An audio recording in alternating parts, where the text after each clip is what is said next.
আজকে আমি আপনাদেরকে দেখাবো কিভাবে ফেসবুক কন্টেন্ট মনিটাইজেশনের ফর্ম ফিল আপ করতে হয়। একদম স্টেপ বাই স্টেপ দেখাবো।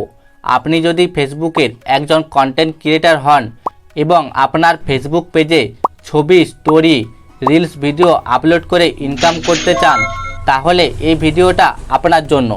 চলুন ভিডিওটি বেশি দেরি না করে শুরু করি। ওকে, সবার প্রথমে আমাদের গুগলে চলে যেতে হবে। গুগলে আসার পর এখানে সার্চ করতে হবে ফেসবুক কন্টেন্ট মনিটাইজেশন বেটা।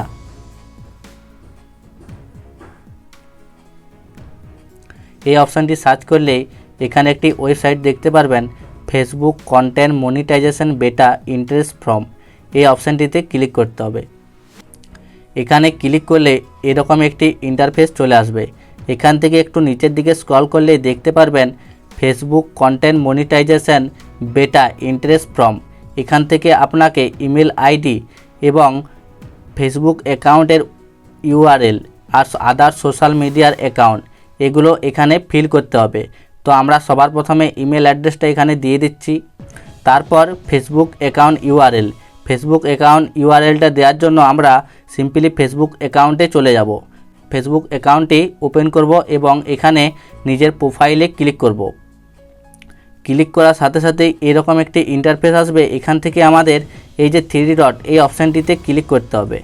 এই অপশানটি ক্লিক করলে একটু নিচের দিকে স্ক্রল করলে এখানে দেখতে পারবেন ইয়োর প্রোফাইল লিঙ্ক। এখান থেকে আমাদের প্রোফাইল লিঙ্কটা কপি করে নিতে হবে। সিম্পলি এখান থেকে কপি করে নেব এবং আবার আমরা গুগলে চলে যাব।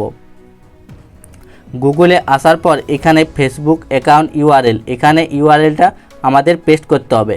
পেস্ট করার পর এখানে আদার সোশ্যাল মিডিয়া অ্যাকাউন্ট, এখানে আপনি যদি ইউটিউব, ইনস্টাগ্রামে কাজ করেন তো সেখানে লিঙ্কটা এখানে পেস্ট করতে পারেন। তারপর লেটস ডু দিস এই অপশানটিতে ক্লিক করতে হবে। এই অপশানটিতে ক্লিক করলে আপনার ফর্মটি খুব সুন্দরভাবে সাবমিট হয়ে যাবে। তারপর এই ঠিক আছে অপশানটিতে ক্লিক করতে হবে। এই অপশানটিতে ক্লিক করলে আপনার ফেসবুকের কন্টেন্ট মনিটাইজেশন বেটার জন্য একটি ফর্ম সাবমিট হয়ে যাবে। আশা করি আজকের ভিডিওটা আপনাদের জন্য হেল্পফুল হয়েছে। যদি ভালো লেগে থাকে তাহলে ভিডিওতে একটি লাইক দিন এবং কমেন্টে জানান আপনি কন্টেন্ট মনিটাইজেশন পেয়েছেন কিনা। আর এরকম হেল্পফুল ভিডিও পেতে আমাদের চ্যানেলটিকে সাবস্ক্রাইব করতে ভুলবেন না। ধন্যবাদ।